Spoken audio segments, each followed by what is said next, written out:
안녕하세요. 오픈CV 프로 배우는 컴퓨터 비전과 머신러닝 책 저자 황성규입니다. 이번 동영상에서는 C++에서 지원하는 벡터 클래스에 대해서 설명을 드리도록 하겠습니다. 자, 벡터라고 하는 것은 C++ STL, 스탠다드 템플릿 라이브러리에서 지원하는 대표적인 시퀀스 컨테이너라고 합니다. 시퀀스 컨테이너라고 하는 것은 어떤 데이터를, 어떤 객체 데이터를 순차적으로 저장할 수 있는 어떤 자료 구조라고 생각하시면 될 것 같고요. 클래스 템플릿 또는 템플릿 클래스 형태로 정의가 되어 있습니다. 얘가 이제 시퀀스 컨테이너이기 때문에 어떤 데이터를 저장을 할 수 있는 건데, 보통 이제 같은 타입, 동일한 타입의 데이터를 여러 개, 여기서 여러 개라고 되어 있고 가변 개수라고 되어 있는데요. 우리가 이제 일반적으로 C 또는 C++에서 지원하는 데이터를 저장하는 공간 중에 배열이라고 하는 게 있죠. 어레이. 어레이가 있는데 어레이 같은 경우는 사실 많이 씁니다. 많이 쓰지만 단점이 개수가 꼭 정해져 있어야 돼요. 그래서 내가 가변적으로 뭐 개수를 갖다가 저장하고 싶다 그러면은 뭐 편법이지만 개수를 일단 좀 많이 잡아놓고 그 다음에 그 안에서만 이제 활용을 하는 형태로 사용하게 되는데 약간의 메모리 낭비가 있을 수 있다. 뭐 그런 단점 때문에 그 경우에 따라서는 이제 내가 정해놓은 것보다 좀 더 많은 개수의 크기의 데이터를 저장하고 해야 되는 경우가 생기는데 그럴 경우에 좀 복잡해진다는 단점이 있죠. 그래서 그런 경우를 갖다가 커버하기 위해서 C++ STL에서 벡터라고 하는 템플릿 클래스를 갖다가 새롭게 정의를 해놨어요. 근데 이 벡터라고 하는 클래스는 사실 사용 방법이 배열하고 상당히 유사합니다. 배열과 상당히 유사하게 사용할 수 있도록 연산자 재정의를 해놨어요. 여기 보시는 이 대괄호 연산자. 이 대괄호 연산자를 재정해놨기 때문에 사용자가 쓰기에는 이건 거의 배열과 완전히 똑같이 쓸 수가 있습니다. 다만 배열과 다른 점은 배열 같은 경우는 내가 처음에 크기를 딱 정의를 해놓으면 변화를 시킬 수 없지만 얘는 정해진 크기에다가 내가 계속 어떤 데이터를 추가를 시킬 수 있는 인터페이스가 제공이 되고 그럴 경우에 메모리 관리를 이 벡터라고 하는 클래스 안에서 자동으로 알아서 해주기 때문에 여러분이 좀 신경 쓸 부분이 많이 줄어든다. 뭐 그런 장점이 있습니다. 자, 그럼 벡터를 사용하려면 어떻게 하냐? 일단 std라고 하는 네임스페이스의 정의가 되어 있기 때문에 std 콜론 쓰고 벡터라고 하는 클래스 이름을 쓰고요. 그 다음에 얘가 템플릿 클래스 템플릿으로 정의되어 있기 때문에 이 안에 타입네임 부분에다가 실제로 사용할 데이터의 타입을 적어 주셔야 돼요. 뭐 정수값 저장할 거다. int 쓰시면 되고요. 더블값 저장할 거다. 더블 쓰시면 됩니다. 어떤 뭐 점들의 좌표를 저장할 수 있는 포인트라고 하는 내가 클래스를 정의를 했다. 그럼 여기다 포인트 쓰시면요. 여러 개의 점의 좌표를 여러분이 저장을 하실 수도 있어요. 자, 벡터 클래스를 사용하려면 여러분이 벡터라고 하는 헤더 파일을 인클루드 하셔야 되고요. 아까 말씀드린 대로 std에서 벡터라고 하는 네임스페이스를 아니죠. std 네임스페이스에서 벡터를 내가 쓰겠다. 이런 키워드를 쓰셔야 됩니다. 그렇지만 보통은 using namespace std라고 하는 걸 보통 많이 쓰기 때문에 using namespace std를 쓰게 되면은 함수 본문에서는 그냥 벡터라고 그냥 사용을 하실 수 있겠죠. 자, 기본적인 벡터의 사용 방법을 몇 가지 코드 예제를 보여드리도록 할게요. 일단은 맨 처음에 보이는 이 벡터 vt, v1이라고 하게 되면 요거 t라고 하는 건 어떤 데이터 타입이라고 생각하시면 될 것 같고요. 자, 일단 이런 식으로 선언만 하게 되면은 이 v1은 벡터가 됩니다. 벡터인데 비어있는 벡터가 돼요. 아무것도 저장이 되어 있지 않는 벡터가 됩니다. 자, 그리고 벡터 t 쓰고 v2라고 하는 변수를 선언했는데 얘를 갖다 v1을 갖다 괄호 연산자 해서 넣어줬어요. 이거는 이제 생성자에서 복사 생성을 하게 됩니다. 자, 세 번째, 요거는 벡터 t 똑같이 썼고요. v3하고 여기는 가로 열고 어떤 숫자 값, 여기 n이라고 하는 건 int 값이라고 생각하시면 될 것 같아요. 자, 이 경우에는 n개의 데이터를 저장할 공간을 미리 확보를 합니다. 그래서 T타입의 객체가 n개까지 저장할 거다. 그럴 경우에 이런 식으로 개수를 지정하는 것이 좀 더 효율적으로 동작을 하게 됩니다. 자, 네 번째 이 코드는요.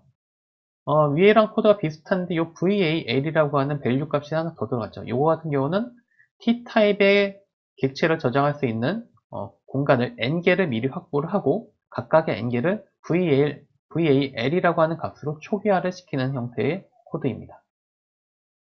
자, 그리고 이 코드는요, v5라고 하는 벡터 변수를, 객체를 생성하는데, 요 뒤에 나와 있는 중괄호 되어 있는 a, b, c, d 쭉쭉 있는 것들이, 처음에 저장해 놓을 초기 데이터 값들이라고 보시면 돼요.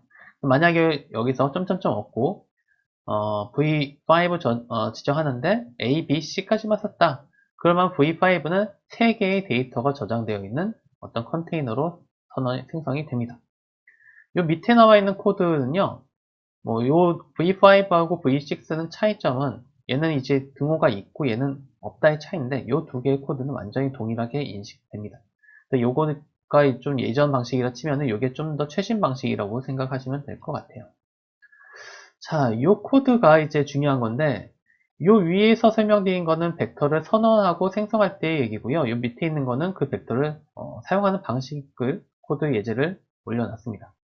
자, V라고 하는 벡터가 있다 가정하고 n번째 들어가 있는 데이터를 액세스하기 위해서 마치 배열처럼 대괄호 쓰고 그 다음에 n 그 다음에 대괄호 닫고 이런 형태로 코드를 작성합니다. 완전히 배열과 동일하죠. 사용 방법은. 실제로는 이 V라고 하는 벡터 클래스 안에 at이라고 하는 함수가 있어요. 그래서 이 at 함수가 이 대괄호 연산자가 이 at 함수 형태로 동작을 하게 됩니다. 그렇지만 이렇게 코드 쓰는 것보다는 이렇게 쓰는 경우가 일반적인 형태로 사용하는 방식입니다. 몇 가지 이제 벡터가 클래스이기 때문에 몇 가지 여러분이 유용하게 사용할 수 있는 멤버 함수들이 있어요. 뭐뭐.empty라고 쓰게 되면 이 벡터가 비어있는지 아닌지를 확인합니다. 비어있다고 하는 것은 데이터가 하나도 없다는 의미라고 생각하시면 될 것 같아요. 그래서 처음에 요 설명드렸던 거 V1 이런 식으로 이제 선언하게 되면 이게 이제 비어있는 형태의 배열이 됩니다. 벡터가 됩니다. 자, 그 다음에 v.size, 뭐뭐.size라고 쓰게 되면요. 요거는 벡터 안에 있는 객체 또는 데이터의 개수를 반환합니다. 그리고 뭐뭐.capacity, 용량이라고 되어 있는데요. 사실 벡터의 구현은 우리가 이제 그 가변 크기의 배열을 내가 직접 구현했다. 뭐 그때 이제 생각할 수 있는 어떤 기본적인 컨셉을 그대로 구현해 놓은 클래스라고 생각하셔도 돼요. 예를 들어서 처음에 이제 한 10개짜리 배열을 만들어 놓습니다. 근데 내가 거기다가 11, 12개, 13개짜리의 어떤 데이터를 넣고 싶어요. 그럼 여러분이 이제 할 수 있는, 만약 그런 클래스를 여러분이 직접 작성한다. 그러면은 기존에 있던 크기 한 2배 정도? 20개짜리 배열을 새로 만들죠. 그리고 기존에 있던 10개짜리 배열을 다 복사를 합니다. 그리고 나서 이제 더 추가하고 싶을 때는 거기다가 이제 비어있는 나머지 부분에다가 또 채워 넣는 거죠. 채워 넣다가 또 20개가 꽉 차요. 더 넣고 싶어요, 그러면. 그럼 또 이제 40개짜리 또 만들죠. 그 다음에 20개를 복사를 하죠. 그 다음에 더 추가를 할 수 있는 형태가 되죠. 자, 그래서 보통은 이 capacity라고 하는 것이 반환하는 것은 당연히 이 사이즈 값보다는 큰 값을 반환하게 됩니다. 사실 여러분이 그 v.capacity를 갖다가 체크를 해서 뭐 어떤 코드를 작성할 일은 거의 없어요. 근데 이런 게 있다 정도를 제가 설명을 드리기 위해서 이 코드 하나 더 추가해 봤습니다. 자, 그 다음에 pushback이라고 하는 함수를 좀 많이 쓰죠. 어떤 벡터에다가 새로운 데이터를 추가하고 싶을 때, 맨 뒤에 추가하고 싶을 때 pushback이라고 하는 함수를 써서 추가를 하실 수가 있습니다. 자, 요 밑에 나와 있는 거는 이제 대입 연산자를 이용해서 v2를 갖다가 v1에 대입하겠다. 예, 여기 보시면 깊은 복사가 이루어지고요. 그래서 v1과 동일한 크기의 데이터 공간 할당해서 v2와 동일한 크기의 데이터 공간 할당해서 이제 v1에다 대입을 하게 됩니다. 자, 이 코드는요, 여기 위에 있는 초기화 코드하고 좀 비슷한데요. 예. 이 초기화 값을 이용해서 v5를 만든 것처럼 이 초기화 값을 이용해서 일단 벡터를 만들고 그것을 갖다가 v1에다 대입, 복사하는 형태로 동작하게 됩니다. 그래서 v1이 여기 들어있는 데이터를 갖는 형태로 생성이 새롭게 만들어진다고 보시면 될 것 같아요. 자, 이 뒤에 나와 있는 소스 코드는요, 제가 간단하게 비주얼 스튜디오에서 코드를 입력하면서 설명을 드리도록 하겠습니다. 자, 비주얼 스튜디오를 실행을 해놨고요. 자, 여기서 새로운 프로젝트를 벡터1이라고 하는 프로젝트를 하나 만들어서 여기에다가 소스 코드를 입력하면서 설명을 드리도록 하겠습니다.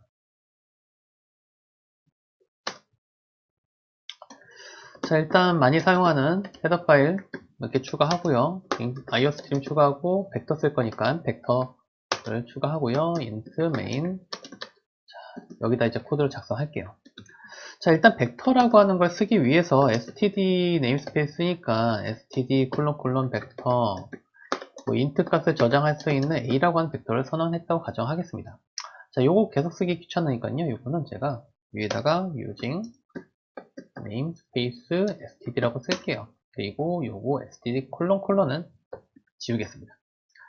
자, 일단 이런 형태로 이제 코드를 작성하면요. 일단 여기서 한번 cout에서 a.size라고 하는 벡터에 뭐가 들어있는지 한번 확인을 해볼게요. 자, 이렇게 실행을 하면요. 여기서 0이 출력이 되죠. 그러니까 요 a라고 하는 형태로 그냥 만들게 되면 여기는 아무것도 없고 현재 비어있는 상태다. empty한 형태라고 여러분이 인식하시면 됩니다. 자, 그럼 여기 비어있는 형태의 벡터에다가 여러분이 데이터를 추가하려면 어떻게 하냐? pushback이라고 하는 함수를 쓰시면 돼요. 그래서 여기다가 10, 20, 30, 40을 한번 추가를 해보죠. 자, 그리고 cout a.size 똑같이. 자, 코드를 실행을 해보면요. 이제 4가 출력이 되는 걸 확인하실 수 있죠. 당연한 얘기입니다. 자, 그럼 벡터에다가 이렇게 데이터가 들어가 있다고 가정하고요. 이 데이터를 여러분이 참조하는 방법, 그 안에 있는 데이터를 여러분이 확인해서 사용할 방법을 어떻게 하냐. 사실 뭐 이터레이터라고 하는 반복자를 사용하는 방법도 있긴 합니다만 사실 이터레이터는 제가 그렇게 좋아하진 않아요. 그래서 저 같은 경우도 간단한 형태는 이렇게 그냥 포르프 쓰듯이 a.size까지 i가 이제 0부터 시작해서 a라고 하는 벡터의 전체 크기가 이제 a.size니까 거기까지 하면서 i 뿔뿔 이런 식으로 코드를 작성하는 거죠. 그리고 cout i번째 인덱스. 요게 사실 요 부분이 대괄호 쓰고 i 쓰는 게 요게 완전 배열 사용하는 거고 완전히 동일하죠. 엔더블 i. 자, 이런 식으로 코드를 작성하면은 10, 20, 30, 40이 이렇게 차례대로 출력되는 것을 여러분이 확인을 할 수가 있습니다. 사실 이 정도가 끝이에요. 제가 이제 그 오픈CV에서 여러분이 그 벡터를 사용하는 경우 뭐 많이 있겠지만 사실 이 정도만 여러분이 이해를 하고 외우고 있으셔도요. 여기 사용하는데 크게 지장이 없습니다.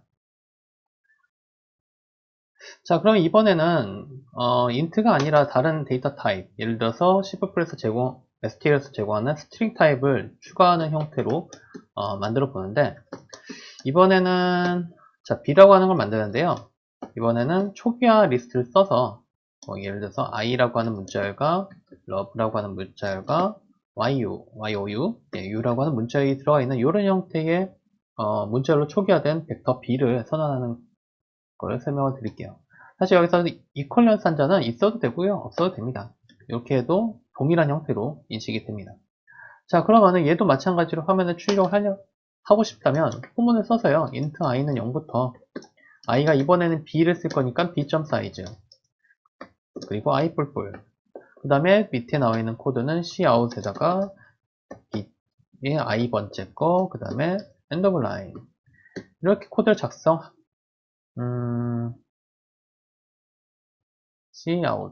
bi 요거에서 이제 문제가 되는 게 요 스트링을 출력할 때는 여러분이 여기서 스트링 클래스를 또 스트링이라고 하는 헤더 파일에 인클루드 하셔야 됩니다. 자, 그러면은 실행이 되는 걸 보실 수가 있죠. I love you. 자, 첫 번째는 그냥 비어있는 그 벡터를 만들고 그 다음 추가하는 형태 코드였고요. 두 번째는 처음부터 만들 때 추가를 한 거죠. 초기화를 하면서 만든 겁니다.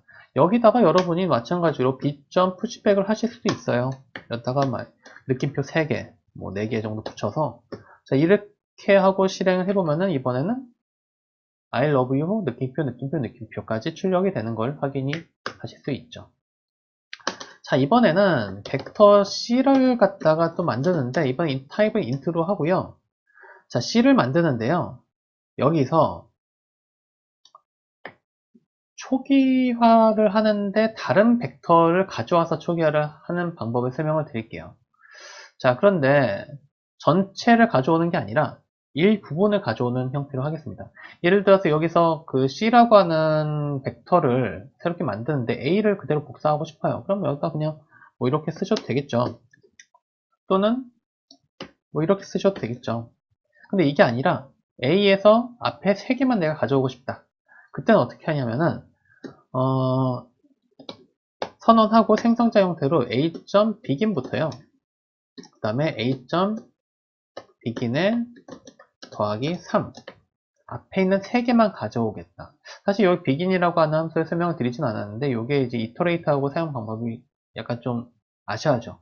iterate라고 하는 것까지 설명이 들어가기 좀 귀찮으니까 제가 요 정도만 설명을 드릴게요. 어쨌든 처음부터 3개만 가져오고 싶다. 그럴 때는 코드를 이렇게 작성한다. 자, 이렇게 하고 나서 C에 들어있는 것들을 다 출력을 해보면요. 이렇게 10, 20, 30, 3개만 출력되는 것을 확인을 하실 수가 있죠. 자, 만약에 이미 생성되어 있는 벡터를 갖다가 초기화시키고 싶다. 완전히 기존에 있는 데이터를 다 없애고 싶다. 그럴 경우에 a.clear라고 하는 또 함수가 있습니다. 자, 이런 식으로 코드를 작성하고요. cout a.size를 한번 또 확인해 보면요. 이번에는 a.size가 0이 되어버리기 때문에 0으로 초기화되는 것을 확인하실 수가 있습니다.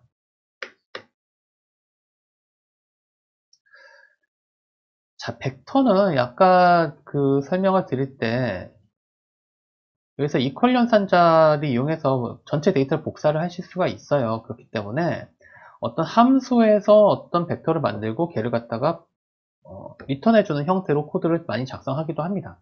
예를 들어서 여러분이 위에다가 벡터 int 타입의 객체를 반환하는 func라고 하는 함수를 만드는데 벡터 예를 들어서 벡터 int V라고 할까요? V인데 얘를 갖다가 뭐 마이너스 10, 마이너스 20 이렇게 이제 코드를 작성하고 리턴 V를 리턴하게끔 이 코드를 이렇게 작성할게요. 그러면은 내가 이쪽에서는 호출할 때 똑같은 타입의 벡터를 만들고요. A, B, C, D가 되죠. D를 갖다가 func라고 이렇게 호출해주면 된다는 얘기죠. 그럼 이 D라고 하는 벡터가 실제로는 이 func 안에서 얘가 리턴이 되면서 얘가 그대로 복사되어서 만들어진다고 보시면 됩니다. 그래서 이것도 D를 갖다 한번 출력을 해보면요. D가 마이너스 10과 마이너스 20이 이렇게 출력되는 것을 여러분이 확인하실 수가 있습니다. 사실 벡터가 정의 자체는 상당히 복잡해요. 이게 템플릿 클래스고 또 그 안에 내부 구현된 함수들이 또 뭐 제가 설명드린 것 외에도 좀 많이 있습니다. 뭐 지금 푸시백 같은 경우는 뭐 맨 마지막 데이터에다가 추가로 넣는 건데 뭐 중간에 넣는 뭐 인터페이스도 있긴 해요. 근데 사실 그런 인터페이스는 그렇게 자주 사용되진 않고요. 제가 생각하기에 오픈CV 뭐 당장 여러분이 프로그래밍 하실 때에는 이렇게 벡터를 만들고 타입 쓰고 뭐 이런 사용법, 기본적인 선언하에서 사용하는 방법과 푸시백 하는 방법, 그 다음에 대괄호 연산자 이용해서 참조하는 방법, 어쩌다 한 번 정도 요거 일부분만 이용해서 새롭게 벡터를 만드는 방법, 요 정도만 여러분이 아셔도 여러분이 오픈CV 프로그램 하시는 데는 크게 지장이 없을 거라고 생각을 합니다. 자, 그래서 오늘 여기까지 간단하게 설명을 드리고 마치도록 하겠습니다. 네, 감사합니다.